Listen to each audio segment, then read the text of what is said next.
السلام عليكم ورحمة الله وبركاته. إن الحمد لله نحمده ونستعينه ونستغفره ونعوذ بالله من شرور أنفسنا ومن سيئات أعمالنا.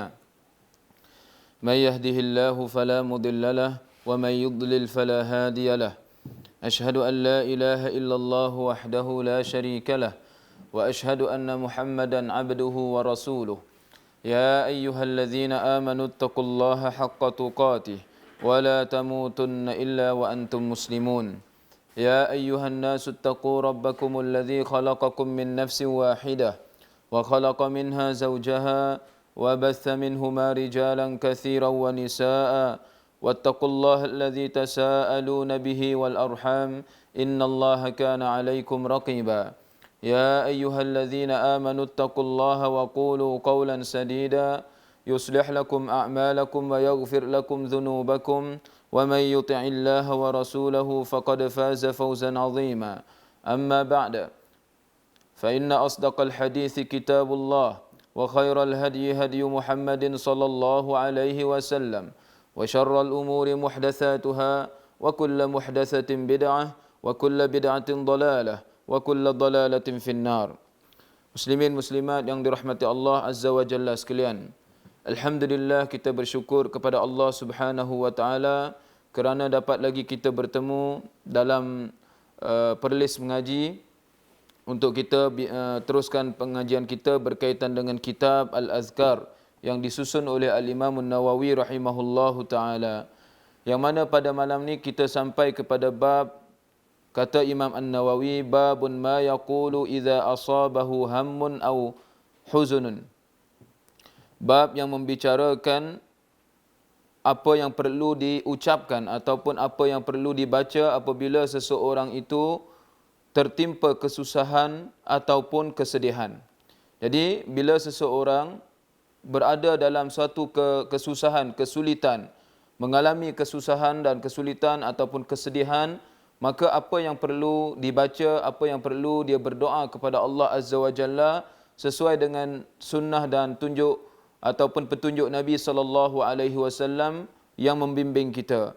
Jadi muslimin muslimat yang dirahmati Allah Azza wa Jalla sekalian, secara umumnya dalam kehidupan kita ni tidak terlepas daripada musibah, tidak terlepas daripada kesedihan dan kesusahan.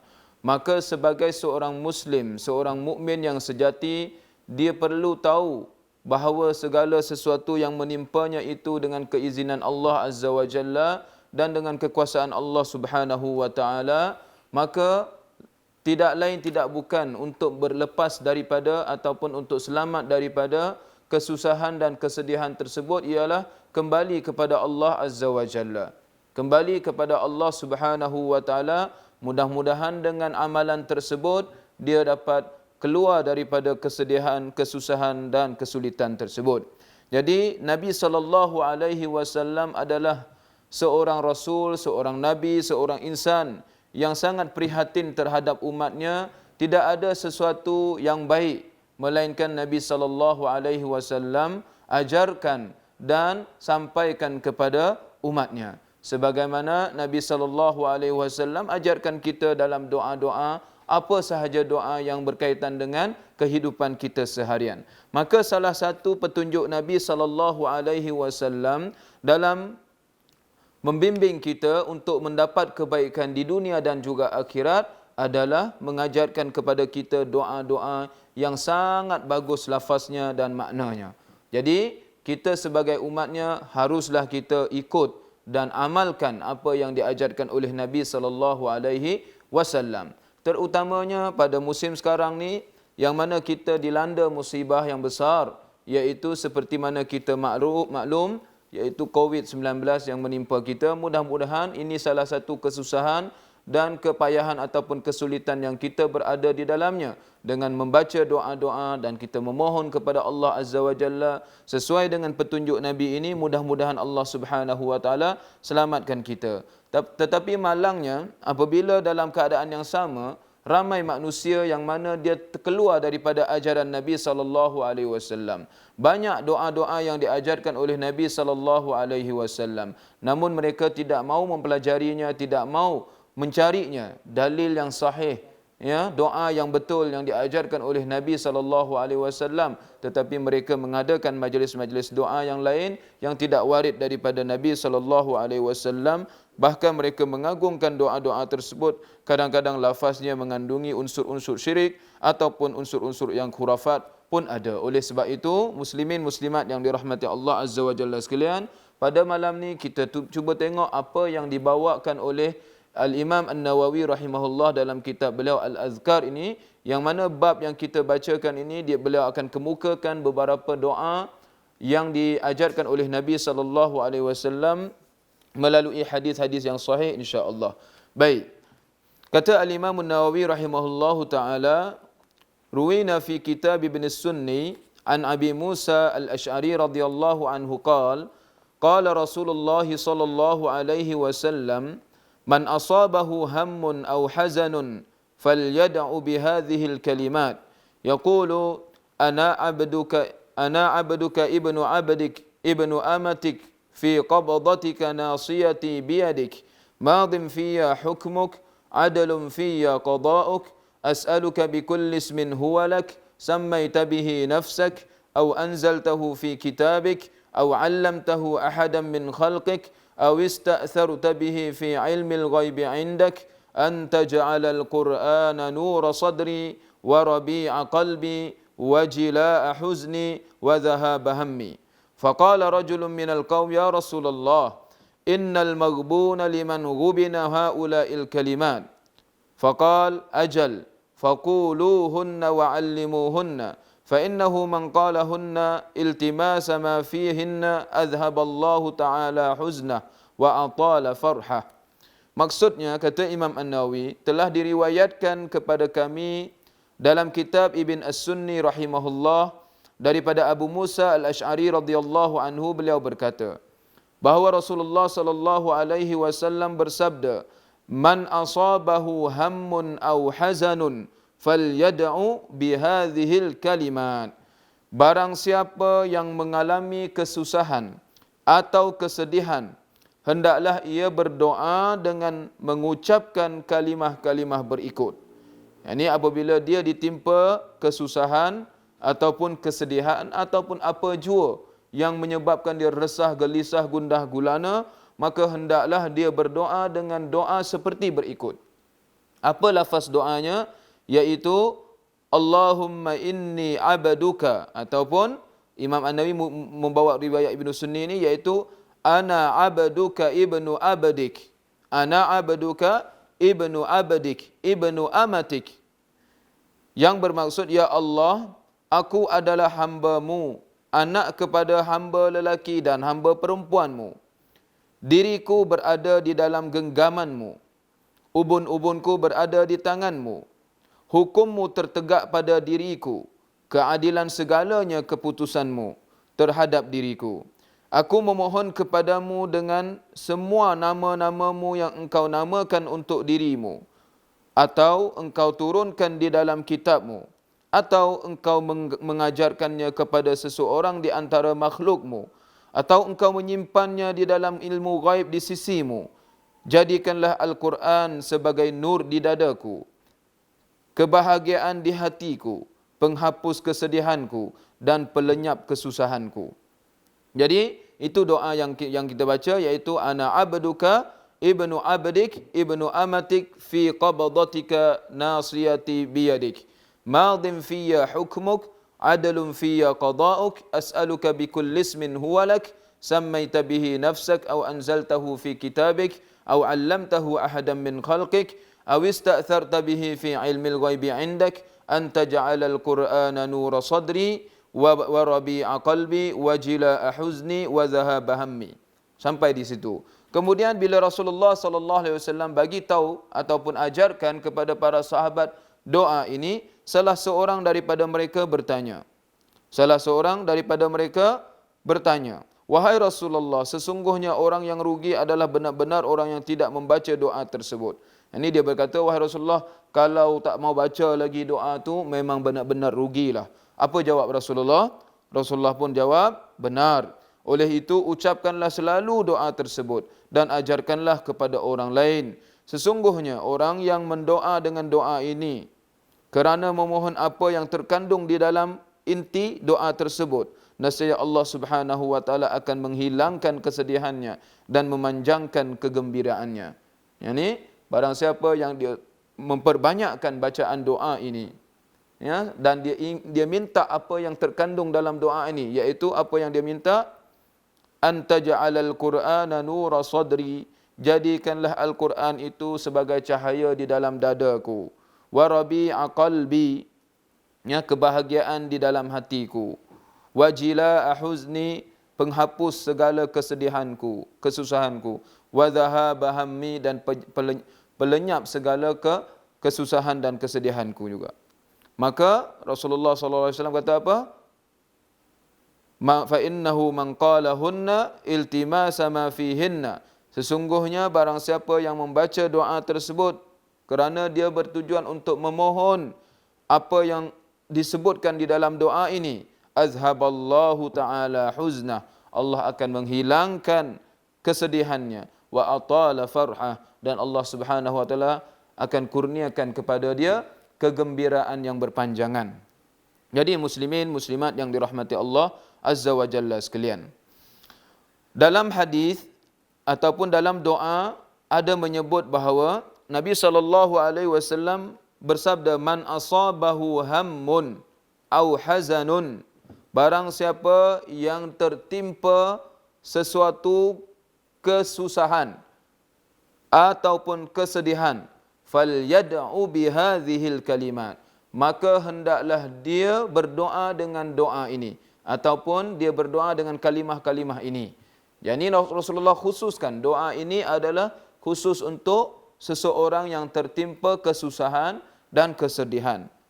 Maka sebut apa? Ana abduka, aku, ya, dalam riwayat lain ada menyebut Allahumma inni abduka ibnu abadik ibnu amatik, ya Allah sesungguhnya aku adalah hambamu, anak kepada hambamu, anak kepada hamba lelaki dan juga hamba perempuanmu.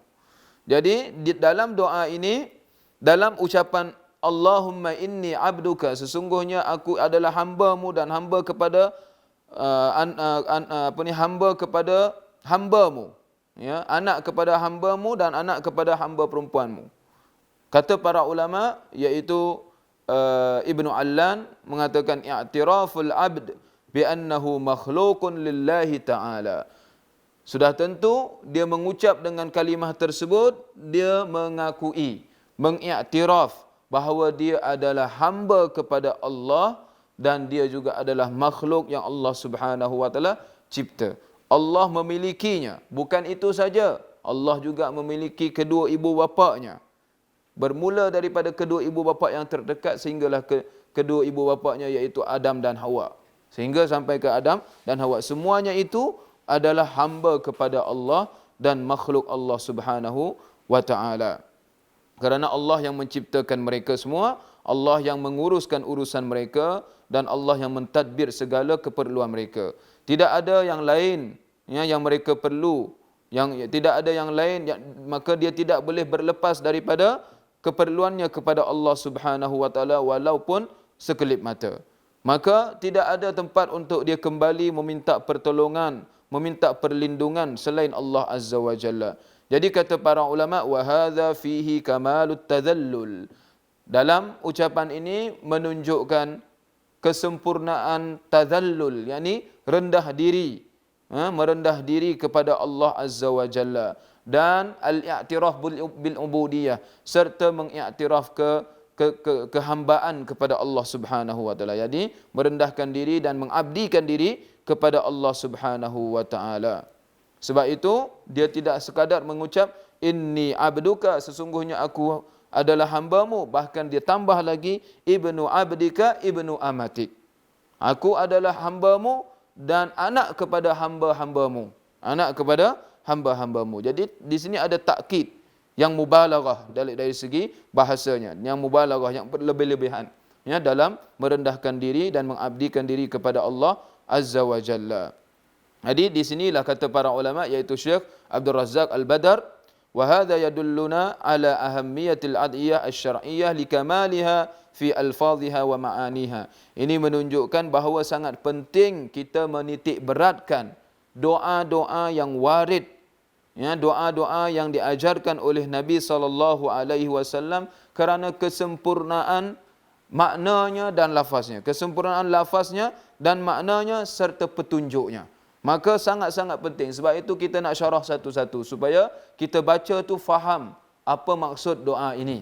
Bila seseorang dia sebut sesungguhnya ya Allah aku adalah hamba-Mu, anak kepada hamba-hamba-Mu, menunjukkan dia sangat-sangat iktiraf bahawa dirinya adalah hamba kepada Allah, dia adalah makhluk Allah Subhanahu wa taala, dia merendahkan diri dan mengabdikan diri sepenuhnya kepada Allah Subhanahu wa taala. Kemudian kalimah ataupun ucapan dalam doa, ya, nasiyati biyadik. Yani ubun-ubunku di tanganmu.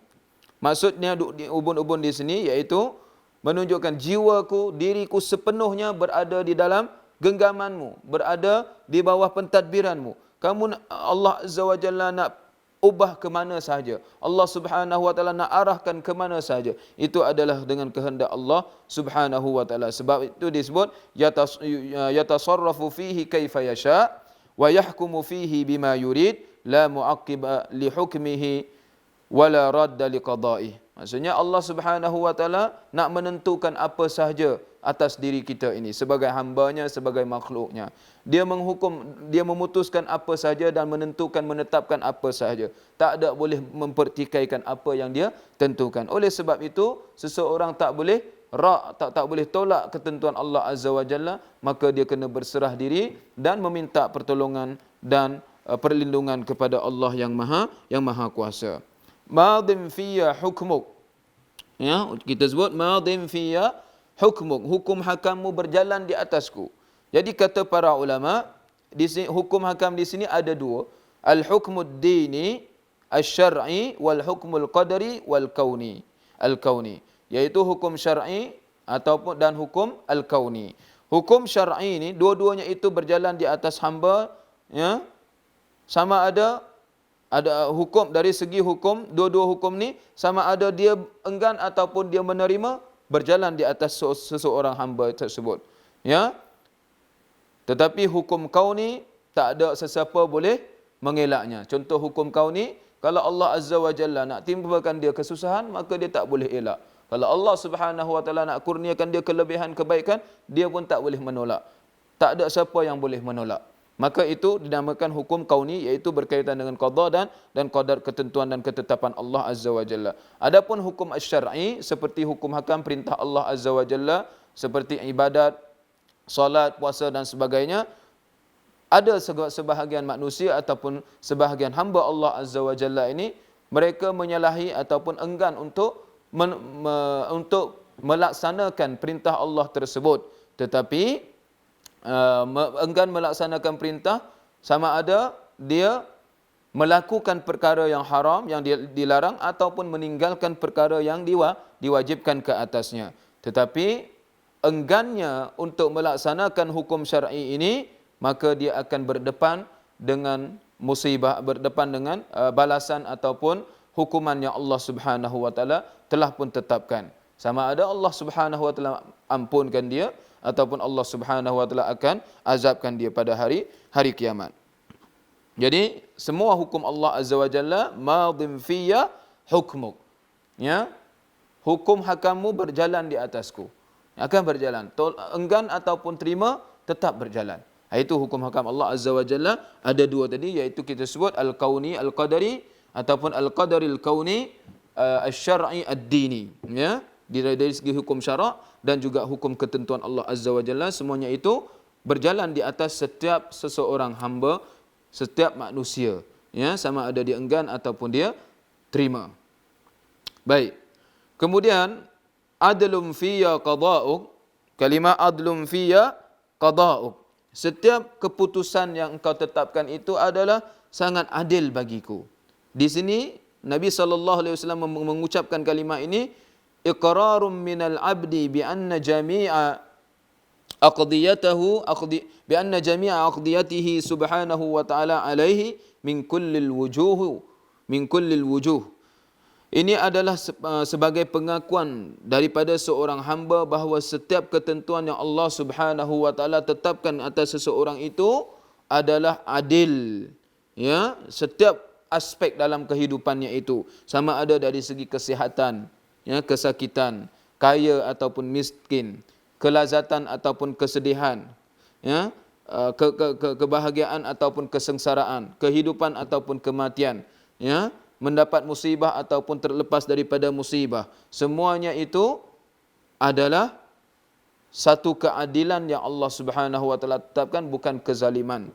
Ya, tidak ada kezaliman dari apa jua aspek dalam kehidupan manusia yang Allah Subhanahu wa taala tentukan. Sebab itu dalam ayat Al-Quran Allah Subhanahu wa taala sebut, "Wa ma rabbuka bidhallamin lil 'abid."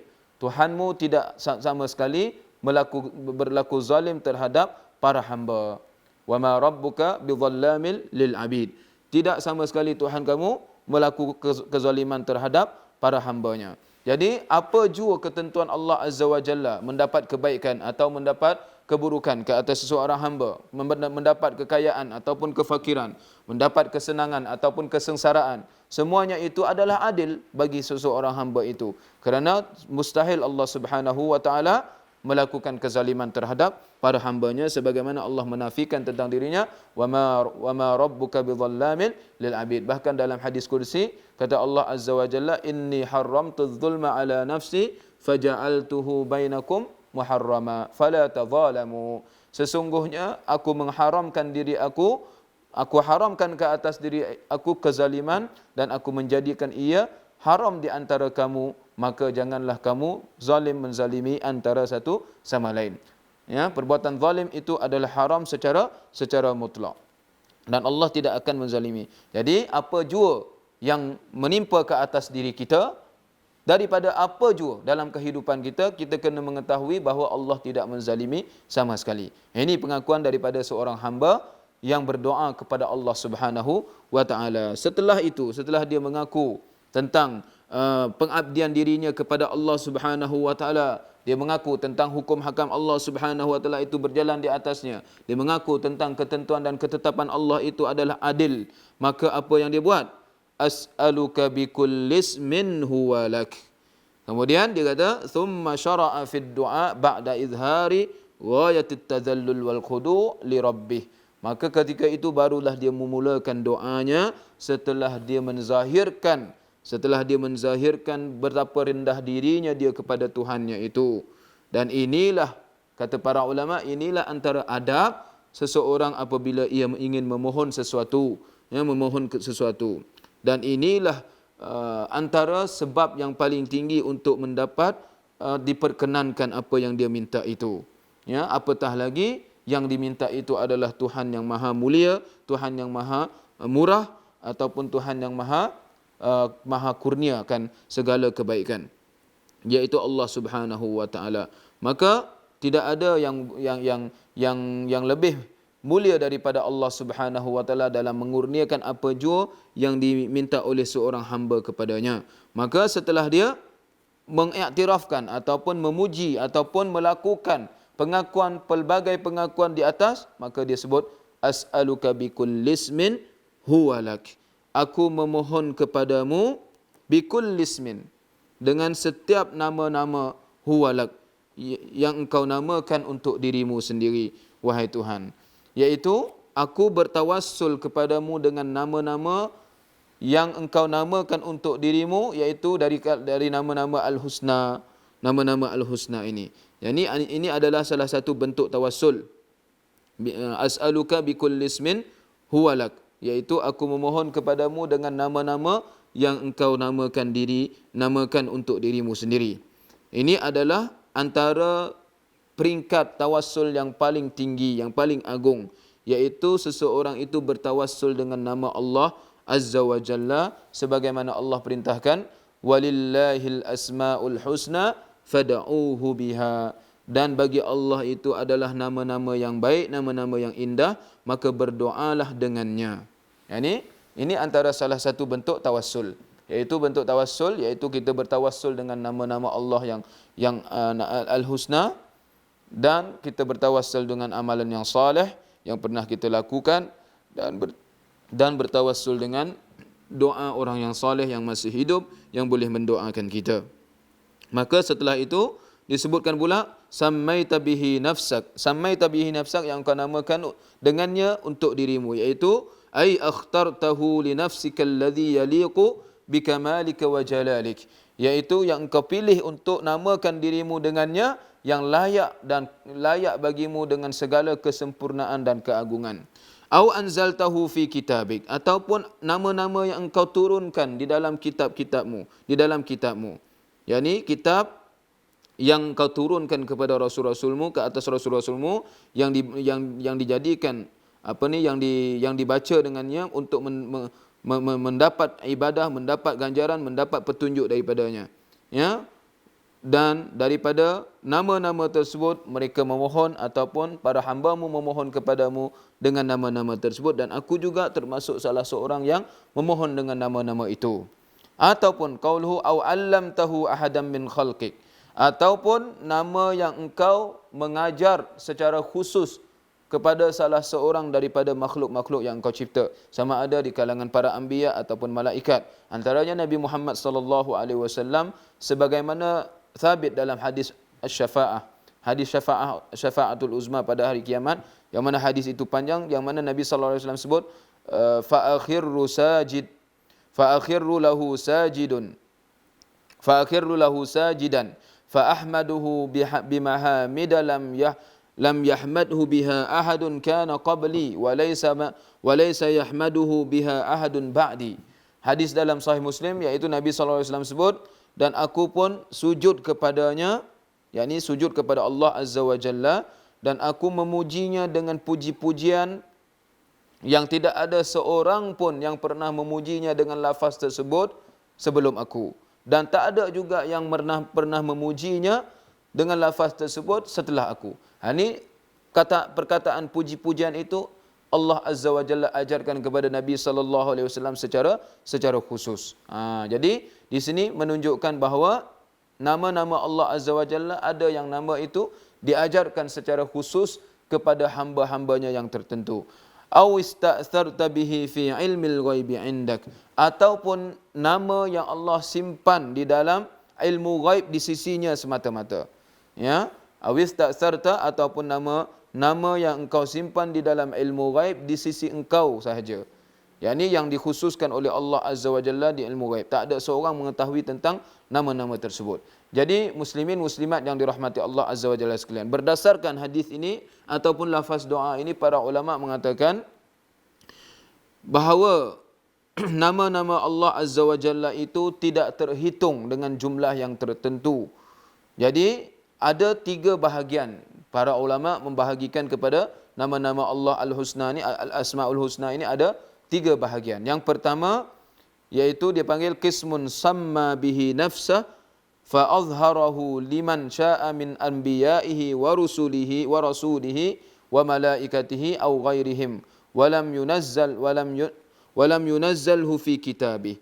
Nama yang mana Allah Subhanahu wa taala namakan untuk dirinya, dan Allah tunjukkan kepada sesiapa yang dia kehendaki daripada para anbiya, para rasul, dan juga para malaikat ataupun selain daripada mereka, dan dia tidak turunkan di dalam kitab, tak menyebut dalam kitab Al-Quran. Ada juga. Yang kedua, qismun anzalahu fi kitabih fata'arrafa bihi ila ibadih. Satu bahagian yang kedua iaitu nama yang Allah Subhanahu wa taala turunkan di dalam kitabnya, dan semua para hambanya mengetahui tentang nama tersebut.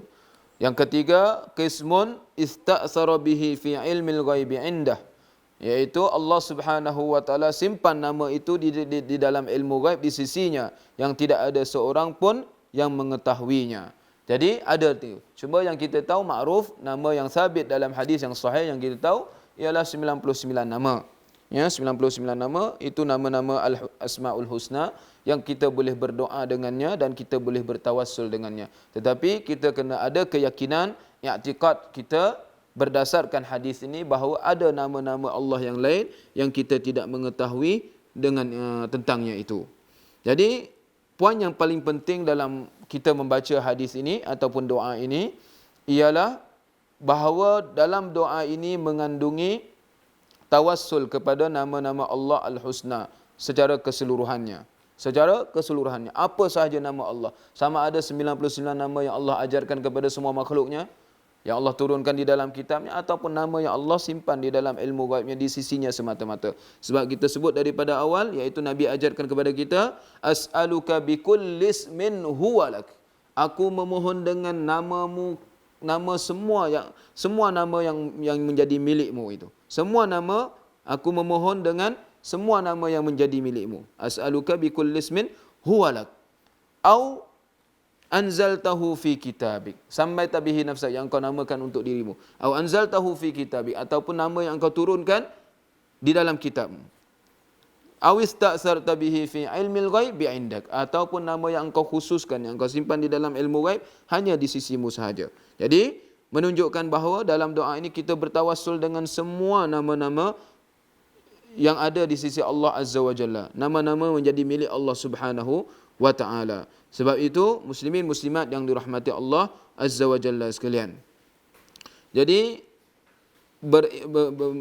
mempunyai ilmu pengetahuan tentang nama Allah dan sifat-sifatnya itu, kata para ulama, adalah asas segala ilmu. Asas segala ilmu. Kerana setiap orang yang mengetahui tentang keagungan Allah Subhanahu wa ta'ala melalui nama dan sifat-sifatnya, maka insya-Allah akan bertambah ketakwaannya dan ketakutannya kepada Allah Subhanahu wa taala, dan hatinya sentiasa melazimi zikir, mengingati Allah dan memujinya, sentiasa memahami maknanya.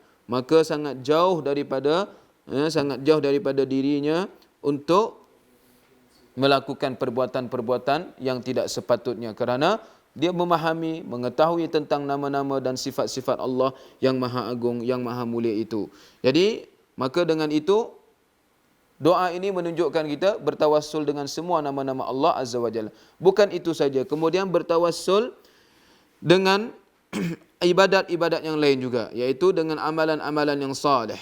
Bertawassul dengan amalan-amalan yang saleh. Sebab itu kata para ulama, tawassul yang syar'i ini mengandungi 3 perkara: bertawassul dengan nama-nama Allah Al-Asma'ul Husna, dan bertawassul dengan amalan yang saleh, dan bertawassul dengan doa orang yang saleh yang masih hidup. Ya, sebab itu kita boleh minta doa daripada seseorang, tolong doakan saya sekian dan sekian, tolong doakan saya sekian dan sekian. Jika kita tahu daripada orang-orang yang saleh, maka tidak menjadi masalah. Baik. Kemudian barulah kita mulakan doa. Setelah bertawassul, bermula doa dengan ucapan antaj'alal Qur'ana rabi'a qulubina, ataupun dalam riwayat Imam An-Nawawi ini, iaitu antaj'alal Qur'ana nura sadri. Dengan oleh itu jadikanlah Al-Quran itu sebagai cahaya di dalam hatiku. Ya, sebagai cahaya di dalam hatiku. Jadi muslimin muslimat yang dirahmati Allah Subhanahu wa taala sekalian, Al-Quran adalah syifa dan ubat yang sangat mujarrab. Ya, ubat yang sangat mujarrab, yang akan memberi kesembuhan kepada tubuh badan, bahkan kesembuhan rohani itu yang lebih utama. Wa nura sadri, ya, menjadi cahaya di dalam diriku, iaitu nur di sini ditafsirkan oleh para ulama ai tashruku fi qalbi bi anwaril ma'rifah, iaitu nur yang memberi cahaya di dalam hati itu dengan cahaya kemakrifah, cahaya makrifah. Ini bukan makrifah yang viralkan ni, iaitu makrifah yang mana boleh membezakan antara kebenaran dan kebatilan. Iaitu makrifah di sini iaitu pengetahuan, ilmu yang boleh membezakan antara kebatilan dan antara kebenaran dan kebatilan. Itu nur ataupun cahaya ataupun makrifah yang sebenar. Ya, ilmu yang sebenar adalah seseorang dapat membezakan antara kebaikan dan keburukan, membezakan antara yang hak dan yang batil. Kemudian wajala'a huzni. Dalam riwayat Imam An-Nawawi sebut warabi'a qalbi. Warabi'a qalbi. Rabi' ni, ya, kalau dalam bahasa Arab dia ada 4 musim. Ya, Rabi' ni salah satu musim Rabi', iaitu musim bunga lah. Musim yang subur. Ya, musim yang kehijauan macam tu, cantik, indah. Jadi menunjukkan supaya menjadikan hati, dipinjamkan kalimah ini menjadikan hati ini rasa tenang, rasa gembira, rasa bahagia di dalam hati itu. Jadi supaya Allah Subhanahu Wa Taala menjadikan hati ini sentiasa gembira, sentiasa bahagia di dalam kehidupannya, kerana kebahagiaan yang sebenar adalah terletak dalam hati.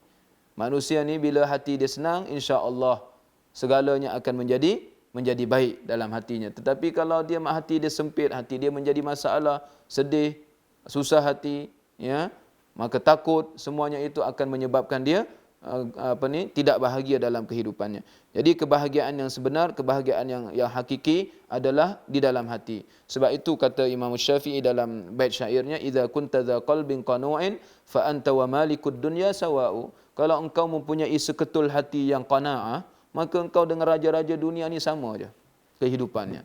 Kalau seseorang itu dalam hatinya ada sifat qanaah, rasa cukup dengan apa yang dia ada, bersyukur dengan Allah Azza wa Jalla, puas dengan kehidupan dia, dia tidak ada sifat dengki terhadap orang lain, dia rasa tenang, dia rasa bersyukur, dia happy dengan apa yang dia ada, insya-Allah maka dia kehidupan dia bahagia seperti mana raja-raja di dunia ini hidup dalam senang, dalam keadaan indah dan seumpamanya. Tetapi kalau hatinya tak bahagia, hatinya tak ada sifat qanaah, tamak dengan dunia, suka dengki terhadap orang lain, walaupun dia hidup dalam istana yang mewah, rumah yang besar macam mana pun, tetapi hatinya sempit, maka kehidupannya akan menjadi sempit. Itu yang sebab itu kita berdoa kepada Allah, antaj'ala al-Qur'ana nura sadri wa rabi'a qalbi, supaya engkau ya Allah jadikan Al-Quran itu sebagai cahaya di dalam hatiku dan memberi kebahagiaan di dalam engkau menjadikan Al-Quran itu sebagai cahaya dalam dadaku dan menjadikan ia juga sebagai kebahagiaan dalam hatiku. Wajila ahuzni, dan sebagai penghapus segala kesedihanku. Penghapus segala kesedihanku. Al-jila huwal inkishaf, ya, huzni wa hammi. Kerana Al-Quran itu menghapuskan kesedihan ni, kerana Al-Quran kita sebut tadi, iaitu Al-Quran adalah syifa, sebagai penawar, sebagaimana Allah Azza wa Jalla janjikan. Allah Subhanahu wa Taala janji dalam Al-Quran sendiri, Allah sebut wa nunazzilu minal Qur'ani ma huwa shifaa'u wa rahmatul lil mu'minin. Dan kami turunkan daripada Al-Quran itu ma huwa shifa', ada yang menjadi penawar. Ya, Al-Quran itu sebagai penawar, wa rahmatun lil mu'minin, dan sebagai rahmat bagi orang yang beriman. Maka orang yang beriman insya-Allah akan mendapat penawar daripada Al-Quran itu, mendapat rahmat daripada Al-Quran itu.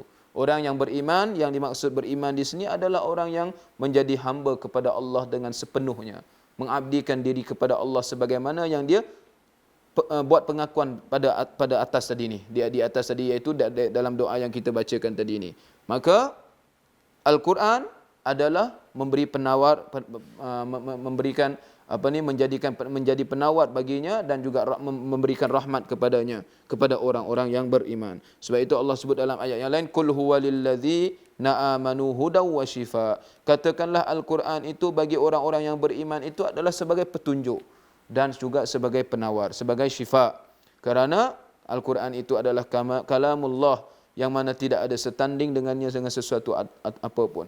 Tak ada seseorang yang membaca Al-Quran, mentadabburi Al-Quran, melainkan dia akan mendapat kebaikan yang sangat banyak.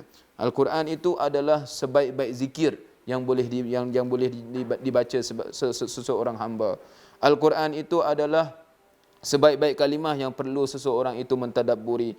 Al-Quran itu penghapus segala kesedihan. Al-Quran itu pelenyap segala kesusahan bagi sesiapa yang membacanya pada siang ataupun malam dengan penuh tadabbur, dengan penuh penghayatan dan seumpamanya. Tak ada ubat lain, tak ada penawar lain yang lebih baik daripada Al-Quran. Oleh sebab itu, sangat-sangat digalakkan kita sebagai orang yang beriman ini untuk mengambil berat tentang Al-Quran. Alhamdulillah kita diperlis, ada program perlis mengaji, maka boleh tuan-tuan dan puan-puan ikuti, ya, bacalah sama-sama, bukalah Al-Quran dalam tempoh PKP ini, ya, tempoh PKP ini kita jangan biarkan masa itu menjadikan kita bosan duduk di rumah, sedangkan Al-Quran kita ada, jadi sahabat kita, jadi pendamping kita untuk kita menghilangkan segala sifat bosan, sifat sedih, sifat susah hati, jadikan Al-Quran itu sebagai penawar, sebagai ubat utama untuk merawat segala kesusahan kita. Muslimin muslimat yang dirahmati Allah Azza wa Jalla sekalian. Jadi itulah yang disebutkan oleh Nabi sallallahu alaihi wasallam, doanya iaitu as'aluka bikulli ismin huwalak. Ya, daripada awal kita baca doa, ana abduka ibnu abdik ibnu amatik nasiyati biyadik madin fiyya hukmuk adlun fiyya qada'uk as'aluka bikulli ismin huwalak sammaita bihi nafsak aw anzaltahu fi kitabik aw 'allamtahu ahadan min khalqik aw ista'tharta bihi fi 'ilmil ghaibi 'indak an taj'alal qur'ana nura sadri nura sadri wa jilaa wa rabi'a qalbi wa jilaa huzni wa dhahaba hammi. Kemudian Nabi SAW ditanya, ataupun ada seorang lelaki menyebut, wahai Rasulullah, kalau tak ada siapa yang tak mau baca lagi doa ni memang betul-betul rugilah. Maka Rasulullah kata, betul lah, dia memang benar-benar rugi kalau tak sesiapa tak mau baca lagi doa ni. Maka Nabi kata apa? Faquluhunna wa'allimuhunna. Bacalah doa ini dan ajarkan kepada orang lain. Maka kita ajarkan, hafal doa ini dan cuba ajarkan kepada anak-anak kita. Ajarkan kepada kawan-kawan kita, ajak mereka baca doa ini. Mudah-mudahan Allah Subhanahu wa taala menghapus segala kesedihan dan kesusahan, dan Allah Subhanahu wa taala kurniakan kebaikan dan kegembiraan dalam kehidupan kita.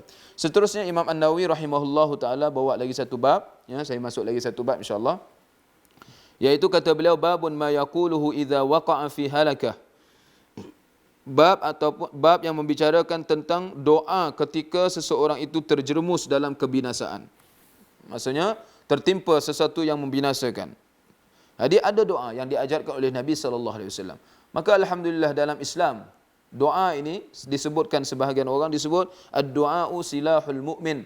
Doa itu adalah senjata bagi orang yang beriman. Maka jadikan doa ini sebagai kekuatan kita. Ya, doa ini jadikan doa ini sebagai kekuatan dalam kehidupan kita. Apabila kita menghadapi apa jua keadaan dalam kehidupan, maka kita ada tempat untuk kita berlindung diri, iaitu kembali kepada Allah dan berdoa kepadanya. Kata Imam An-Nawawi, waruwina fi kitab Ibn Sunni an Ali radhiyallahu anhu qala Rasulullah sallallahu alaihi wasallam, ya Ali, ala uallimuka kalimatin idza waqa'ta fi wartatin qultaha qultu bala ja'alani Allahu fida'ak qal idza waqa'ta fi wartatin faqul bismillahirrahmanirrahim wala haula wala quwwata illa billahil aliyyil azim fa inna Allah ta'ala yasrifu biha ma sya'u min anwa'il bala qultu al wartah bi fathil waw wa iskanur ra wa hiya al halak. Maksudnya, kata Imam An-Nawawi, telah diriwayatkan kepada kami dalam kitab Ibn As-Sunni rahimahullah daripada Ali radhiyallahu anhu, beliau menceritakan bahawa Rasulullah sallallahu alaihi wasallam pernah bersabda, ya Ali, ala uallimuka kalimatin idza waqa'ta fi wartatin qultaha. Wahai Ali, mau tak aku ajarkan kepada kamu beberapa kalimah, yakni doa yang engkau boleh ucapkan bila berada dalam kesulitan. Ya, bila berada dalam kesulitan. Kata Ali, bala. Ali kata, qultu bala. Aku menjawab, ya mahu wahai Rasulullah. Kemudian dia kata apa? Ja'alani Allahu fida'ak. Semoga Allah menjadikan diriku sebagai tebusan untukmu wahai Rasulullah. Nabi sallallahu alaihi wasallam pun bersabda, apabila engkau mengalami kesulitan, maka bacalah ataupun ucapkanlah bismillahirrahmanirrahim wala haula wala quwwata illa billahil aliyyil azim. Dengan nama Allah yang Maha Pemurah lagi Maha Penyayang, tidak ada daya dan kekuatan kecuali dengan pertolongan Allah yang Maha Tinggi lagi Maha Agung. Kata Imam An-Nawawi, kata Nabi sallallahu alaihi wasallam seterusnya, maka sesungguhnya Allah akan menolak berbagai jenis malapetaka sesuai dengan kehendaknya dengan berkat kalimah tersebut. Ya, Nabi SAW setelah mengajarkan doa ini kepada Ali radhiyallahu anhu, iaitu bismillahirrahmanirrahim wala haula wala quwwata illa billah. Sesiapa yang membaca doa ini, kata Nabi, sesungguhnya Allah akan menolak pelbagai jenis malapetaka sesuai dengan kehendaknya, ya, dengan kehendak Allah ini, sesuai dengan kehendak Allah Azza wa Jalla dengan berkat kalimah tersebut. Kata Imam An-Nawawi, al-wartah, maksudnya kalimah al-wartah itu membawa maksud kepada kebinasaan. Kesulitan yang membawa kepada kebinasaan. Kesulitan yang membawa kepada kebinasaan. Jadi muslimin muslimat yang dirahmati Allah sekalian, sebelum saya syarahkan hadis ini, di sini saya nak sebutkan sedikit berkaitan dengan riwayat hadis ini. Syekh Al-Arnaud mengatakan hadis ini diriwayatkan oleh Ibn As-Sunni dalam kitab Amalul Yaumi wal Lailah pada bab doa yang diucapkan seseorang apabila berada dalam kesulitan. Tetapi sanadnya dhaif. Al-Hafiz Ibn Hajar Al-Asqalani telah mengemukakannya dari jalur Imam At-Tabrani dalam kitab doa, mengatakan bahawa hadis ini berstatus gharib. Jadi Al-Arnaud mendhaifkan hadis ini ataupun doa ini. Jadi tak mengapa, kerana Imam An-Nawawi pun telah sebutkan bahawa riwayat ini dalam kitab Ibn As-Sunni. Ya. Doa ini adalah lafaznya Bismillahirrahmanirrahim wala haula wala quwwata illa billahil aliyyil azim. Dengan nama Allah yang Maha Pemurah lagi Maha Penyayang.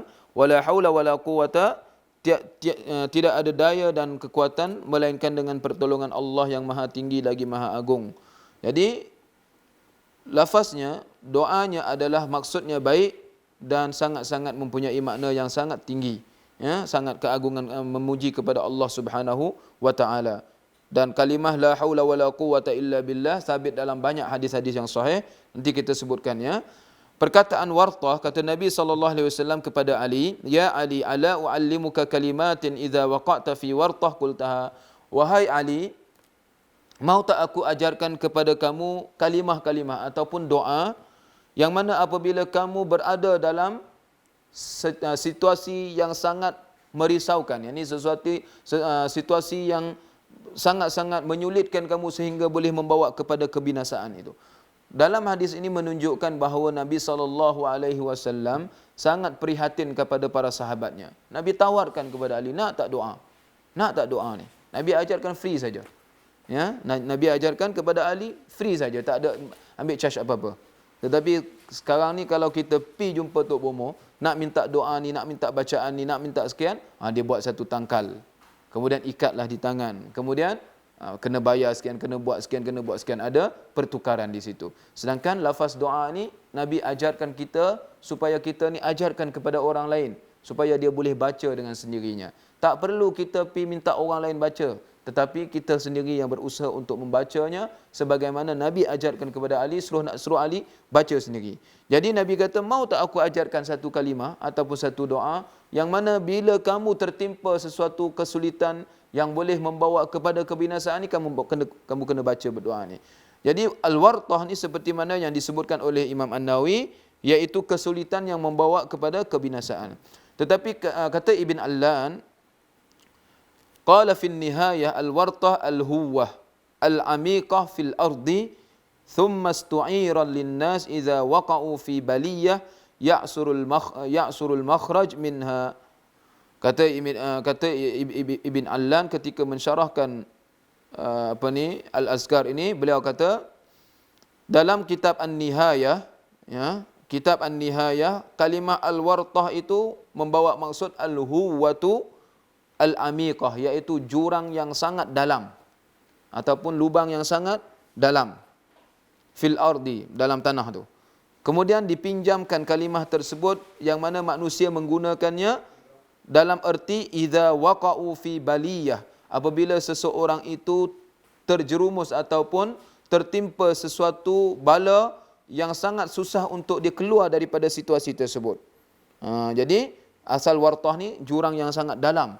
Jadi orang dipinjamkan kalimah tersebut digunakan supaya kepada manusia apabila seseorang itu terjatuh dalam suatu masalah yang sangat dalam, yang sangat susah untuk dikeluar, untuk selesaikan masalah itu. Itu dalam kamus An-Nihayah. Dalam kitab An-Nihayah. Ada pun kitab Al-Misbah ataupun kamus Al-Misbah menyebut al-wartatu al-halaku wa asluha al-wahlu taqa'u fihi al-ghanam fala taqdiru 'ala at-takhallus wa qila asluha ardun mutmainnah la tariqa fiha yarshudu ila al-khalas. Maksudnya ke dalam kitab Al-Misbah pula menyebut al-wartah ini adalah al-halak, iaitu al-wartah ni maksudnya adalah kebinasaan, dan asalnya itu al-wahlu. Al-wahlu ni maksudnya tanah yang lecak, yang berselut, Ya, macam tu. Taqa'u fihil ghanam, yang mana kalau kambing ni terjatuh dalamnya ataupun berada di dalamnya itu susah dia nak keluar lah. Susah dia nak keluar, nak bebaskan diri daripada tempat tersebut. Itu maksud al-wartah ni. Jadi Nabi kata kepada Ali, ala ya Ali, ala uallimuka kalimatin idza waqa'ta fi wartah.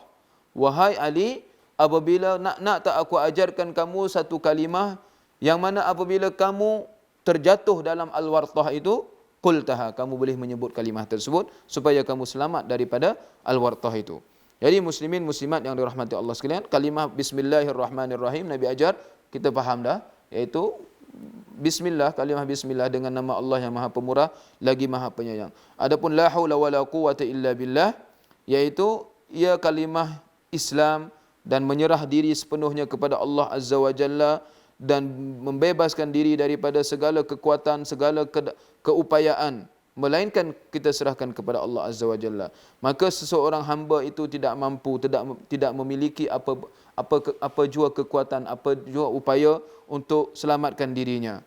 Ya, tak ada cara untuk menyelamatkan dirinya ataupun menghalang keburukan yang menimpanya. Tak ada kekuatan yang boleh berusaha untuk mendapatkan kebaikan untuknya, melainkan dengan kehendak Allah Subhanahu wa taala. Sebab itu kalimah la haula wala quwwata illa billahil aliyyil azim ni banyak warid dalam hadis, antaranya dalam hadis Imam At-Tirmizi daripada Makhul, Nabi sallallahu alaihi wasallam bersabda, "Faman qala la haula wala quwwata illa billah wala munja minallah illa ilaih, kashafa anhu 70 baban minadh-dhurri adnahunna al-faqr." Barang siapa yang mengucapkan kalimah la haula wala quwwata illa billahi wala munja minallahi illa ilaih, ya, yang bermaksud tidak ada daya dan kekuatan melainkan dengan pertolongan Allah, tidak ada keselamatan, tidak ada sesiapa yang boleh menyelamatkan daripada Allah Subhanahu wa taala melainkan kembali kepada Allah. Kata Nabi, kasyafa anhu 70 baban minad-dur, Allah Subhanahu wa taala akan bebaskan dia daripada 70 pintu kemudaratan, 70 pintu keburukan. Adnahunna, yang paling rendah pun, yang paling sikit keburukan dia adalah al-faqr, iaitu kemiskinan. Jadi kalimah la haula wala quwwata illa billah sangat-sangat memberi makna ataupun sangat-sangat baik untuk kita ucapkan. Dalam hadis yang lain kata Nabi sallallahu alaihi wasallam, "Man qala fi kulli yawmin 100 marrah la haula wala quwwata illa billah lam yasibhu faqra abadan." Barang siapa yang mengucapkan 100 kali kalimah la haula wala quwwata illa billah, maka tidak akan menimpanya kefakiran selama-lamanya.